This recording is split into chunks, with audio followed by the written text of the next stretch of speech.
புகழ்க்கே கணந்தரும் பூங்களால் அபிராமி கடைக்கண்களே என்னாருடைய சிவனே போற்றி என்னாட்டவர்க்கும் இறைவா போற்றி சிவா திருச்சிற்றம்பலம்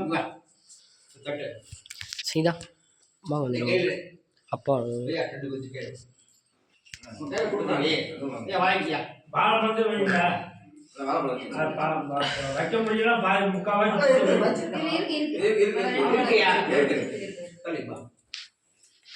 காதலாகி கசிந்து கண்ணீர் பல்கி ஓதுவார்களை நன்னறி குவிப்பது வேதம் நான்கினும் மெய்ப்பொருளாவது நாதன் நாமம் நம சிவாயவே. மங்களகரமா இறையாதாவது எல்லா உடனும் ஒரு பயிர் போட்டு வீட்டுக்கு எடுத்துப்போம். எங்க பாப்பா எங்க பொண்ணு பாப்பா ஒரு ஐயா ஐயா இல்ல சின்ன பிள்ளை எங்க தம்பி என்ன சொல்றான்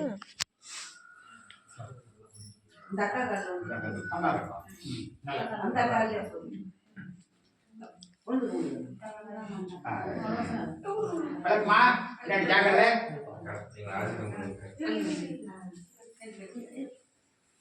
என்ன பண்றீங்கன்னா அடுத்தது அம்மா இந்த மாலையை கழட்டி முன்னாடி வச்சுட்டு சாமி கும்பிட்டு என்ன பண்றீங்கன்னா தண்ணியில கொண்டு விடணும் போன அவசரம் வேணா. அதே மாதிரி பின்னாடி விளக்கு அவங்க பார்த்து அதே மாதிரி இன்னொரு முக்கியமான செய்தி ஐயா முக்கியமான செய்தி இந்த ஹோம குண்டமானது 3 நாளைக்கு இருக்கணும். இன்னைக்கு என்ன கிழமை? வெள்ளிக்கிழமை வெள்ளி சனி ஞாயிறு 3 நாளைக்கு இருக்கணும். இது வீட்டுல 3 நாளைக்கு இருக்கும்போது வீட்டுல அசைவ உணவு பயன்படுத்தக்கூடாது. அசைவ உணவு வீட்டுல சமைக்க கூடாது. அசைவ உணவு நீங்க சாப்பிடவும் கூடாது. விவரம் தெரியாம அப்படி இப்படி பண்ணலாம் வெளியில சொல்லுவாங்க. அந்த மாதிரிலாம் பண்ணக்கூடாது. ஏன்னா ஒரு கோயில் கும்பாபிஷேகம் எப்படி அந்த நீங்கள் பார்த்துருப்பீங்க. அதனால செஞ்சிருக்கா. அதனால 3 நாளைக்கு சைவமா இருங்க. அதுக்கப்புறம் உங்களுடைய என்ன வழக்கமா நீங்க செஞ்சு ஓகேவா? உத்தரவு வாங்கிட்டீங்களா? ஐயா சாமி அடுத்தது 20 நம்ம 22ஆம் தேதி தம்பி வீடு தான் சிறப்பாக முதலாளர் தரங்க வந்து அன்னைக்கு நம்ம நாகராஜர் கோயில் கும்பாபிஷேகம்.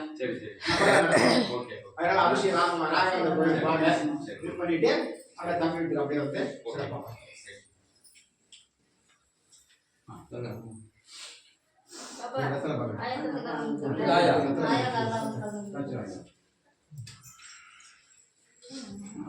அம்மா